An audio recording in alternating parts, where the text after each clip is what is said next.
கொண்டு வந்தா உன்னை பழையபடி மாத்திரதா சொல்றாரு. உடனே இவ வீட்டுக்கு போய் அவரோட அப்பாக்கு தெரியாம ஒரு நோட்டை திருடி அதை ரெண்டா கிழிச்சு மறுபடியும் ஒட்டி கொண்டு வந்து இந்த பிச்சைக்காரர்கிட்ட கொடுக்கறா. அந்த காசை வாங்கின பிச்சைக்காரரோ இது உன்னோட காசு இல்ல உன் அப்பாவோட காசு, இது எனக்கு வேணாம்னு சொல்லிடுறாரு. இந்த பொண்ணோட அப்பா வந்து மறுபடியும் அந்த பொண்ணை அடிச்சு அங்கிருந்து துரத்திடுறாரு.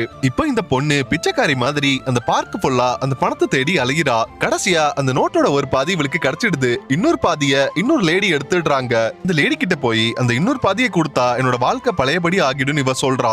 அதுக்கு அந்த லேடியோ எனக்கு இந்த இன்னொரு பாதி நோட்டு கிடைச்சா அதை வச்சு முடியாம இருக்கிற என்னோட பையனுக்கு ட்ரீட்மெண்ட் பண்ணுவேன்னு அவங்க சொல்றாங்க. இப்ப அதை கேட்டது இவ மனசு மாறி அந்த பணத்தை அவங்க கிட்டே கொடுத்துடுறா. இப்ப நடந்த விஷயத்தெல்லாம் அந்த பிச்சைக்கார கிட்ட போய் இவ சொல்றா. இதை கேட்டு அந்த பிச்சைக்காரரோ இவ திருந்திட்டான்னு இவளை பழையபடி மாத்திடுறாரு. இப்ப அங்க வந்த அந்த பொண்ணோட அப்பாவோ சர்ப்ரைஸா இவளுக்கு ஒரு காரை கொடுக்கறாரு. ஆனா அந்த பொண்ணோ இந்த கார் எனக்கு வேணாம்னு சொல்லிட்டு இந்த காருக்கு பதிலா இங்க கஷ்டப்படுறவங்களுக்கு உதவி பண்ண சொல்றா. இந்த வீடியோ உங்களுக்கு பிடிச்சிருந்தா இந்த சேனலை சப்ஸ்கிரைப் பண்ணுங்க.